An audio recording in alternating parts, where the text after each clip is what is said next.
여성에 대해 말하는 것이 시사. 진짜 못하겠다. 이거 진짜 확실히 남이 쓴 게 티가 남이 쓴 게 티가 나네. 여기 유나 씨가 이거 딱 999 해줬거든요. 아, 이거 왜 이렇게 말을 못하겠냐? 시사하는 바가 있고. 아, 이거 너무 어려워.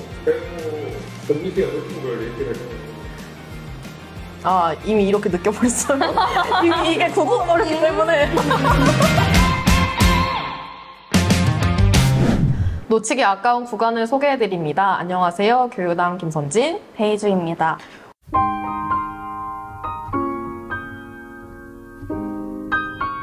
오늘 교육제빵소에서 소개할 책은 마이아 에켈레브의 수없이 많은 바닥을 닦으며입니다. 이 책은 청소 노동자의 일기인데요. 한 편씩 읽기도 편해가지고 부담이 안 가는 책입니다. 이 책을 관통하는 주제는 1960년대 스웨덴 여성 청소 노동자인데요. 책에서는 1960년대에 스웨덴에서 아이 5을 홀로 키우는 여성 청소 노동자의 삶을 솔직하게 전달하죠. 스웨덴을 사실 복지국가라고 알고 있잖아요. 근데 이 책을 살펴보면 한 개인의 삶을 뚫어져라 쳐다보면은 그 생각과는 좀 다르게 느껴지더라고요. 제가 그게 잘 나타나는 부분을 읽어보고 싶은데요. 63쪽입니다. 오늘 밤에는 미래가 두렵다. 공장이 하나둘씩 차례로 문을 닫는다. 자동화와 컴퓨터가 없는 곳이 없다. 잘 살 수 있으리라는 희망을 품고 복지국가 스웨덴으로 이제 막 이주해온 외국인이 딱하지만 이곳 역시 다른 곳 못지않게 사정이 좋지 않다는 현실을 이제 알아야 한다. 특히 이 책은 추천사가 참 좋은데요. 맞아요. 번역가 이유진 선생님께서 이 세 분께 직접 추천사를 부탁드리고 싶다고 할 정도로 좋은 추천사가 나왔습니다. 그 세 분이 누군지 알려주실 수 있나요? 정희진 박사님, 그리고 희정 기록 노동자, 그리고 이문영 기자님인데요. 저는 이문영 기자님의 추천사를 읽어드리고 싶습니다. 신을 믿지 않는 내가 신 대신 믿는 것이 있다. 간절하게 쓰는 마음, 그 마음을 지닌 책이 출간 반세기 뒤에야 우리에게 닿았다.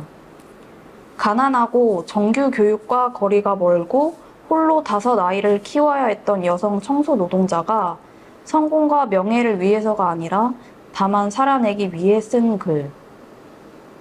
매일의 양식처럼 하루치의 글을 읽고 쓰며 하루씩을 살아낸 사람의 기록. 쓸고 닦는 일의 고단함을 이야기하는 데서 출발한 마이아 에켈레브의 일기는 하루하루 쌓일수록 자신을 응시하고 사회를 비추며 세계를 성찰한다. 그렇게 가장 개인적인 글은 가장 정치적인 문학이 된다. 가슴을 파고드네요. 맞아요. 읽을수록 추천사 근데 세 개 다 좋아서 꼭 읽어보시면 나머지 좋겠어요. 두 분의 추천사도 꼭 읽어봐 주시면 좋겠습니다. 이 책은 1970년대 출판사 라벤 오크 셰그렌이 주관한 소설 공모전에서 1위를 차지했고 출간 당시에 선풍적인 인기를 끌었다고 해요. 그리고 베스트셀러에 오르고 첫 해에 6쇄를 찍는 엄청난 기록이죠. 6쇄요? 6쇄면은 6번을 계속 찍었다는 하잖아. 소리인데 어떻게 그게 가능하겠어요.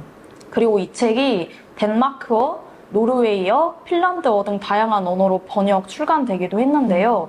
그렇게 보면은 이 책을 관통한 주제가 전 세계적으로 공감할 수 있는 주제라는 거를 알 수 있습니다. 그리고 이 책이 지금도 물론 계속 이슈가 되고 있긴 하지만 이 책을 저희가 한국어로 번역해서 출간을 했을 때 당시에 청소 노동자 집회가 크게 일어나고 있었어요. 맞아요. 그래가지고 청소 노동자는 그냥 뭐 휴지나 뭐 세제 같은 거를 보관하는 창고에서나 쉬어야 되는 거냐 하면서 그런 집회가 있었는데 그래서 그런지 책이 그때부터 지금까지 계속 꾸준히 사랑을 받고 있더라고요. 희주 씨가 이 책을 엄청 좋아하잖아요. 이 책을 좋아하는 이유가 뭐예요? 저는 희주 씨가 이렇게 책에 많은 이걸 표시해놓은 걸 처음 봤어요. 제가 이거 촬영 때문에 집에 있던 책을 발견을 했는데 저 이만큼이나 표시를 해놓은 거예요. 제가 보통 이렇게 표시를 많이 안 해놓거든요. 맞아요. 몇 문장 정도만 메모장에 적어놓고 그런 건데 깜짝 놀랐어요. 사실 봐도 제가 선진 씨한테 진짜 재밌게 읽었나 봐 하면서 제가 그래서 내가 앞만 봐도 베이지 책 아닌 것 같은 거야. 누구 책인데? 몇 책? 맞아, 이렇게 표시를 안 해놓는데. 선진 씨 말처럼 5아이를 홀로 키우는 청소 노동자이잖아요. 근데 세계에서 일어난 일들에 관심을 가지고 사회적 참여에도 동참하기도 하는데요. 이 책에서 한반도의 위기에 대해 2번이나 언급할 정도로 사회 정치에 대해서 굉장히 관심이 많았습니다. 마침내 나는 재빨리 바지 한 벌과 재킷 한 벌이라고 적는다. 나는 온통 한국 생각뿐이다. 나는 살림을 할 수가 없다. 뭐 이런 식으로 되어 있어요. 무엇보다 이 저자가 문학과 글쓰기에 대해 얼마나 많은 사랑이 있었는지에 대해서 느껴지게 되는데요. 예스24 이나영 PD님의 말에 따르면 글을 쓰고 싶게 만드는 일기라고 했습니다. 저는 이 말이 딱 공감이 많이 가더라고요. 저는 이 책을 읽으면서 카트라는 영화가 생각이 났는데요. 선진 씨 이 영화 봤어요? 보진 않았고 평생 안 봤어 나는. 보진 않았고 누가 나오는지는 알아요. 염정아 씨랑 맞아요. 그 엑소 디오닉 맞아요. 나오는 건 알아요. 제가 알기로는 그거 부당해고? 이런 비정규직 부당해고? 이런 얘기였던 것 같은데 어떤 내용이에요? 마트에서 일하는 비정규직 노동자가 나오는데요. 한국에서의 노동 현실 문제를 다루고 있습니다. 주인공이 대형마트에서 5년 만에 정규직으로 올라갈 수 있는 그런 약속을 받게 되는데요.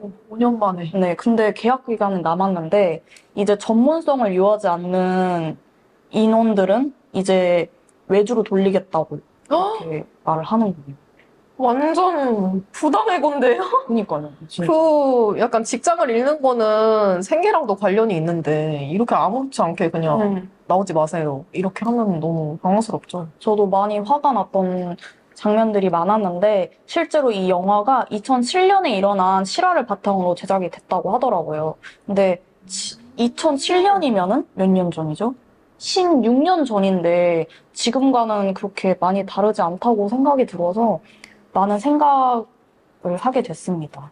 이 책이랑 진짜 내용이 일맥상통하는 부분이 맞아. 있네요.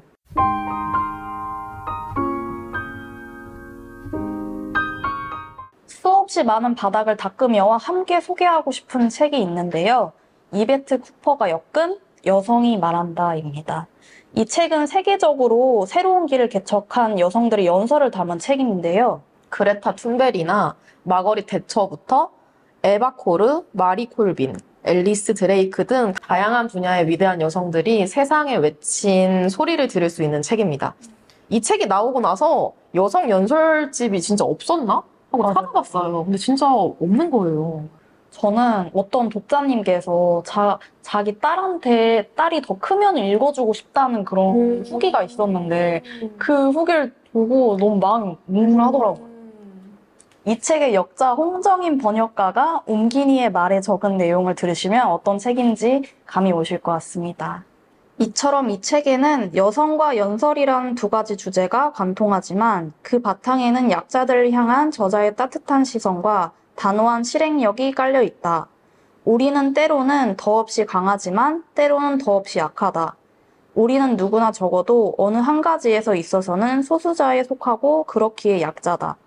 그렇기에 약자의 이야기는 언제나 우리 모두의 이야기다. 이 책은 연설만 묶어놓은 게 아니라 이 연설이 어느 맥락에서 나왔고 어떤 상황에서 이 연설을 했는지에 대한 설명도 나오는데요. 희주 씨, 이베트 쿠퍼가 영국의 하원 의원인데 어떤 주제로 이 여성들의 연설을 묶은 거죠? 이 책의 중복판 서문에 들어가 있는데요. 이 이베트 쿠퍼에게 뭔가에 자극을 주었거나 영향을 끼친 여성들 아니면 이제 사회적인 운동에 동참한 여성들의 연설집을 모았다고 하더라고요. 선진 씨, 이 책에는 40명의 여성들이 나오잖아요. 근데 그레타 툰베리나 뭐 마가릿 대처 같은 그런 분들은 유명하지만 그쵸. 뭔가 처음 들어본 여성분들도 되게 많았는데 유달리 기억에 남는 연설이 있을까요? 말랄라 유사프자이라는 분의 연설이 기억에 남았는데요. 이분이 10대인데 유엔에서 연설을 하게 된 거예요. 근데 그 연설 내용이 우리가 우리 스스로의 지식을 무장하게 해주십시오. 우리가 책과 펜을 들 수 있도록 해주십시오. 라는 말이었는데 정말 진짜 기본적이라고 생각했던 교육 부분이 이분의 내 입장에서는 전혀 기본적이지 않을 수가 있구나. 그렇죠. 예전엔 여성분들이 많은 차별을 당했었고 그 차별 하에서 교육을 받지 못하는 상황이 많이 있었으니까 이렇게 연설을 한 게 너무 저는 마음이 좀 아팠고 이후에도 교육 운동에 대한 많은 열정을 보여주셔서 노벨 평화상까지 타게 되었다고 하더라고요. 아, 2013년에 16살이었대. 어? 이거를 10대에 이렇게 말을 할 수 있었다는 그 용기가 전 너무 멋있는 것 같아요. 그러네요, 진짜. 이 책은 예스24에서 처음으로 펀딩한 책이기도 하잖아요. 작년 여름에 펀딩을 진행하게 됐는데요.